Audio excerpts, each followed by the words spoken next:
আসসালামু আলাইকুম। দৈনিক জয়সাগরের পক্ষ থেকে সকলকে জানাই আন্তরিক শুভেচ্ছা।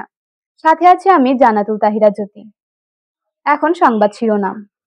সিরাজগঞ্জে মেধাবী শ্রেষ্ঠ শিক্ষার্থীদের পুরস্কার, ক্রেস্ট ও সনদপত্র প্রদান অনুষ্ঠিত।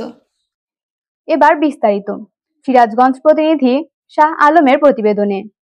Performance based grants for secondary institution scheme SEDP মাধ্যমিক ও উচ্চ মাধ্যমিক শিক্ষা অধিদপ্তর শিক্ষা মন্ত্রণালয়ের সহযোগিতায় সিরাজগঞ্জ সদর উপজেলার স্কুল কলেজের বিভিন্ন শিক্ষা প্রতিষ্ঠানের সাধারণ শিক্ষা, কারিগরি শিক্ষা এবং মাদ্রাসা শিক্ষা প্রতিষ্ঠানের এসএসসি ও এইচএসসি 2022 থেকে 2023 খ্রিস্টাব্দ পরীক্ষায় উত্তীর্ণ মেধাবী 39 জন শ্রেষ্ঠ শিক্ষার্থীকে পুরস্কার, ক্রেস্ট ও সনদপত্র প্রদান করা হয় এবং এসএসসি সমমান পরীক্ষা উত্তীর্ণ জিপিএ প্রাপ্ত মেধাবী শ্রেষ্ঠ 10,000 করে টাকা এবং এইচএসসি সমমান পরীক্ষায় উত্তীর্ণ মেধাবী শ্রেষ্ঠ প্রত্যেক শিক্ষার্থীকে 25,000 করে টাকা স্কলারশিপ বা শিক্ষাবৃত্তি পাচ্ছেন তারা।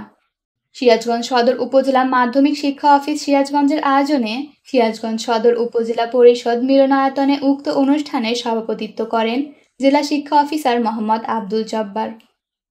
এ সময় বিশেষ অতিথি হিসেবে বক্তব্য রাখেন সদর উপজেলা মাধ্যমিক শিক্ষা অফিসার এলিজা সুলতানা, জেলা শিক্ষা অফিসারের সহকারী পরিদর্শক মাকসুদা পারভিন, সালেহা ইসহাক সরকারি বালিকা উচ্চ বিদ্যালয়ের প্রধান শিক্ষক মোহাম্মদ আফসার আলী প্রমুখ।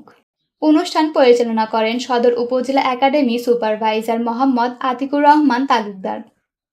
এ সময় সম্মানিত অতিথি হিসেবে বক্তব্য রাখেন সিরাজগঞ্জ সরকারি কলেজের ইসলামিক স্টাডিজ বিভাগের প্রভাষক মোহাম্মদ জমির উদ্দিন, হাজী আহমেদ আলী আলিয়া মাদ্রাসার অধ্যক্ষ Mohammad Jahangir Alam, Bagbati model technical school and কলেজের অধ্যক্ষ এশারত আলী, চরছনগাছা ইসলামিয়া ফাজিল মাদ্রাসার অধ্যক্ষ মোহাম্মদ মইনুল হক, হরিণা বাগবাটি হাই স্কুলের প্রধান শিক্ষক মোসাম্মদ ফিরোজা বেগম, অভিভাবক কে এম ফরিদুল ইসলাম, মোসাম্মদ শিল্পী খাতুন, শিক্ষার্থী নুসরাত জেবিন, আব্দুল আহাদ প্রমুখ বক্তব্য রাখেন। এ সময় সিরাজগঞ্জের ঐতিহ্যবাহী শিক্ষা প্রতিষ্ঠান সবুজ কানন স্কুল অ্যান্ড কলেজের সাবেক প্রধান শিক্ষক এম এ হালিম পরিবার সম্মাননা ক্রেস্ট ও সনদপত্র গ্রহণ করেছেন। সবাই সুস্থ থাকবেন, ভালো থাকবেন। দৈনিক জয়সাগরের সাথে থাকবেন। আল্লাহ হাফেজ।